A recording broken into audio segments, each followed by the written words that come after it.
Hi friends, welcome to Loku tech Adda. నేను మీ లోకనాథం. ఈరోజు టాపిక్ ఏంటంటే, మనలో చాలామంది క్రెడిట్ కార్డ్ బిల్లు డ్యూ డేట్లో మనం కట్టకుండా మర్చిపోయి తర్వాత ఎప్పుడు కడుతుంటారు. అక్కడ ఎక్స్ట్రా ఛార్జెస్ కూడా చాలామంది పే చేస్తూ ఉంటారు. అలాంటి వాళ్ళ కోసం ఈ వీడియో. అయితే కొంతమంది క్రెడిట్ యాప్ని యూజ్ చేస్తూ ఉంటారు. దాంట్లో మనకి డ్యూ డేట్ని రిమైండ్ చేస్తూ ఉంటుంది. ఆ డ్యూ డేట్ మనకి మిస్ కాకుండా మనం పే చేసుకోవచ్చు. క్రెడిట్ యాప్ నుండి డైరెక్ట్గా మనం క్రెడిట్ కార్డ్ బిల్ని పే చేసుకోవచ్చు. ఈ క్రెడిట్ యాప్ గురించి కంప్లీట్ డీటెయిల్గా రివ్యూ చేశాను. రివ్యూ వీడియో మన ఛానల్లో ఉంటుంది. మన ఛానల్ చెక్ చేయండి. ఈ క్రెడిట్ యాప్ కాకుండా డైరెక్ట్గా అఫీషియల్గానే మనకు ఏ క్రెడిట్ కార్డ్ యూజ్ చేస్తున్నారో ఆ క్రెడిట్ కార్డులో డైరెక్ట్గా ఆటో డెబిట్ అయిపోయింది అనుకోండి క్రెడిట్ కార్డ్ బిల్ అంతాను. మాకు ఎలాంటి ప్రాబ్లం ఉండదు కదా. సో ఈరోజు వీడియోలో ఆటో డెబిట్ని ఎలా సెట్ చేసుకోవాలనేది కంప్లీట్ డీటెయిల్గా తెలుసుకుందాం.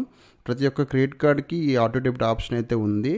దాన్ని మనం ఎనేబుల్ చేసుకుంటే మనకి కరెక్ట్గా డ్యూ డేట్ రోజే మన క్రెడిట్ కార్డ్ బిల్ అనేది ఆటోమేటిక్గా పే అయిపోతుంది మన అకౌంట్ నుండి.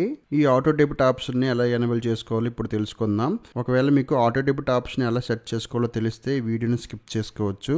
మీరు కనుక మన ఛానల్ సబ్స్క్రైబ్ చేయకుండా చూస్తున్నట్టయితే ప్లీజ్ సబ్స్క్రైబ్ చేసుకోండి. పక్కన బెల్ ఐకాన్ ఉంటే దాన్ని కూడా యాక్టివేట్ చేసుకోండి. నోటిఫికేషన్ మిస్ కాకుండా ఉంటారు. ఇక వీడియోలోకి వెళ్ళిపోదాం.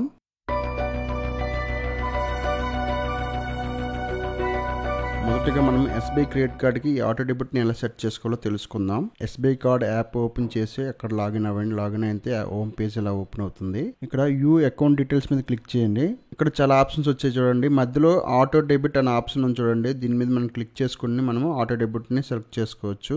ఈ ఆటో డెబిట్ మీద మనం క్లిక్ చేసిన వెంటనే మనకి నాక్ రిజిస్ట్రేషన్ అని వస్తుంది చూడండి. NACH నాక్ సిస్టమ్ని ఆర్బీఐ అండ్ NPSI కలిపి ఈ సిస్టమ్ని అయితే లాంచ్ చేశాయి.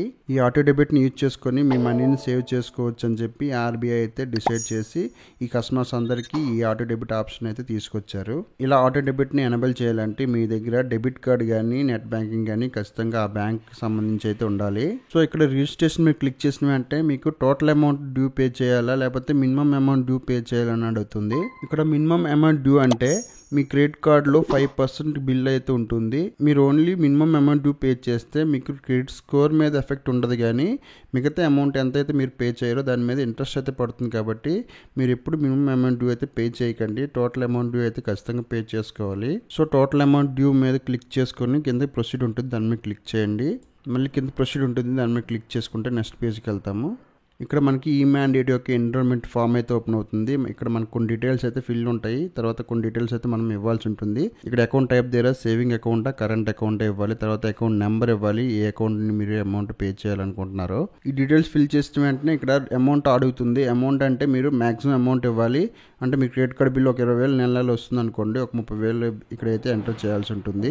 కింద స్టార్ట్ డేట్ ఉంది కదా, మీకు క్రెడిట్ కార్డ్ బిల్ ఎప్పుడు ఉంటుందో ఆ బిల్ డేట్ అయితే ఉంటుంది. ఇక్కడ ఎండ్ డేట్ ఒక 20 years 30 years వరకు అయితే ఇది ఎనేబుల్ అయితే ఉంటుంది. నెక్స్ట్ ఈ మ్యాండేట్ని డెబిట్ కార్డ్ నుండి చేస్తారా నెట్ బ్యాంకింగ్ నుండి చేస్తారా అని అడుగుతుంది. మీరు మీ దగ్గర ఏ అవైలబుల్ ఉంటే దాన్ని సెలెక్ట్ చేసుకొని మనం ఒకవేళ నెట్ బ్యాంకింగ్ ఉంటే నెట్ బ్యాంకింగ్ సెలెక్ట్ చేసుకొని ఆ బ్యాంక్ నేమ్ అయితే సెలెక్ట్ చేసుకోవాల్సి ఉంటుంది. ఇక్కడ మీరు ఎంటర్ చేసిన డీటెయిల్స్ అన్నీ ఓపెన్ అవుతాయి. నెక్స్ట్ ఇక్కడ మనం కింద చూడండి టిక్ ఉంటుంది, టిక్ చేసుకొని కింద ప్రొసీడ్ ఉంటుంది, దాన్ని క్లిక్ చేసుకుంటే నెక్స్ట్ పేజ్కి వెళ్తాము.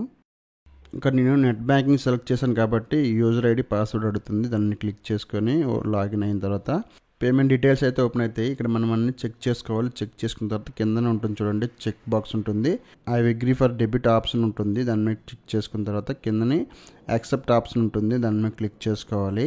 ఇక్కడ మీ మొబైల్ నెంబర్కి ఒక ఓటీపీ అయితే వస్తుంది. ఓటీపీని ఎంటర్ చేసుకొని సబ్మిట్ మీద క్లిక్ చేసుకుంటే మీకు ఈ మ్యాండేట్ సక్సెస్ఫుల్గా సబ్మిట్ అయిపోతుంది. మళ్ళీ హోమ్ పేజ్కి వచ్చి ఆటో డెబిట్ని సెలెక్ట్ చేసుకుంటే ఈ విధంగా మనకి స్టేటస్ యాక్టివ్లో ఉంటుందని వస్తుంది. ఒకవేళ మీకు ఈ ఆటో డెబిట్ ఆప్షన్ని వద్దనుకుంటే కింద రిజిస్టర్ ఆప్షన్ ఉంది, దాని మీద క్లిక్ చేసుకొని క్యాన్సిల్ చేసుకోవచ్చు.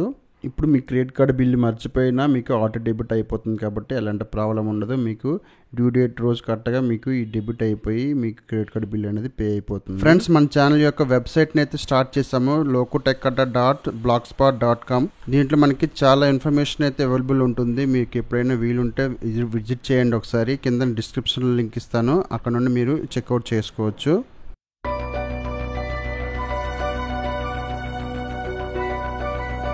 యాక్సిస్ క్రెడిట్ కార్డ్ యూజర్స్కి ఈ సెట్టింగ్స్ ఎక్కడ ఉంటాయి అంటే, మీరు యాక్సిస్ మొబైల్ యాప్లో లాగిన్ అయిన తర్వాత మీకు లాస్ట్లో చూడండి కంట్రోల్ సెంటర్ ఆప్షన్ ఉంటుంది కింద కార్నర్లో. దాన్ని క్లిక్ చేసుకుంటే మీకు నెక్స్ట్ పేజ్లో ఇక్కడ ఆటో డెబిట్ ఆప్షన్ ఉంది కదా, దీని మీద క్లిక్ చేసుకొని ఈ మ్యాండేట్ని అయితే రిజిస్టర్ చేసుకోవాలి. సేమ్ మనం ఎస్బీఐకి ఎలా చేసామో సేమ్ అదే విధంగా ఇక్కడ ఈ మ్యాండేట్ రిజిస్టర్ చేసుకుంటే మీకు ఆటోమేటిక్గా మీ క్రెడిట్ కార్డ్ బిల్ అనేది పే అయిపోతుంది.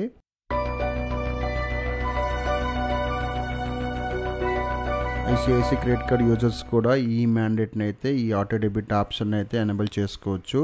దానికోసం మీరు ఐ మొబైల్ యాప్ని అయితే ఓపెన్ చేయండి. ఓపెన్ చేసిన మనకి మీ క్రెడిట్ కార్డ్ సెక్షన్కి వెళ్ళండి. అక్కడికి వెళ్ళిన తర్వాత ఇక్కడ మేనేజ్ కార్డ్ ఆప్షన్ ఉంది కదా, దీని మీద క్లిక్ చేసుకోండి. ఇక్కడ చూడండి register for auto debit option ఉంది కదా, దీని మీద క్లిక్ చేసుకుంటే ఇక్కడ మీ క్రెడిట్ కార్డ్ నెంబర్ని అకౌంట్ నెంబర్ని సెలెక్ట్ చేసుకున్న తర్వాత minimum amount due total amount due అనేది సెలెక్ట్ చేసుకోవాల్సి ఉంటుంది. నేనైతే స్ట్రాంగ్లీ రికమెండ్ చేస్తాను టోటల్ అమౌంట్ డ్యూ పే చేయడానికి అయితే ట్రై చేయండి. నెక్స్ట్ సేమ్ ఎస్బీఐకి ఎలా చేసామో అలాగే ఈ మ్యాండేట్ని అయితే రిజిస్టర్ చేసుకోవచ్చు. హెచ్డిఎఫ్సి యూజర్స్ కూడా ఈ ఆటో డెబిట్ ఆప్షన్ సెలెక్ట్ చేసుకోవచ్చు. మీరు యాప్లో లాగిన్ అయిన తర్వాత ఇక్కడ చూడండి ఆటో పే ఉంది కదా, దీన్ని సెలెక్ట్ చేసుకొని మీరు పే చేసినట్టయితే మీకు ఎవ్రీ మంత్ ఆటో పే అయితే అయిపోతుంది. ఈ విధంగా ప్రతి క్రెడిట్ కార్డ్కి ఆటో డెబిట్ ఆప్షన్ పెట్టుకుంటే మీరు బిల్ పేమెంట్ మర్చిపోయినా మీకు ఆటోమేటిక్గా పే అయిపోతుంది కాబట్టి మీరు ఎలాంటి టెన్షన్ పడక్కర్లేదు. అంతే ఫ్రెండ్స్, ఈ వీడియోని యూజ్ అనిపిస్తే వీడియోని లైక్ చేయండి, మీ ఫ్రెండ్స్తో కూడా షేర్ చేసుకోండి. ఇంకా మన ఛానల్ సబ్స్క్రైబ్ చేయకుండా చూస్తున్నట్టయితే ప్లీజ్ సబ్స్క్రైబ్ చేసుకోండి. పక్కన బెల్ ఐకాన్ ఉంది, దాన్ని కూడా యాక్టివేట్ చేసుకోండి. మన నోటిఫికేషన్ మిస్ కాకుండా ఉంటారు. మరో వీడియోలో కలుసుకుందాం. అంతవరకు సెలవు. జై హింద్.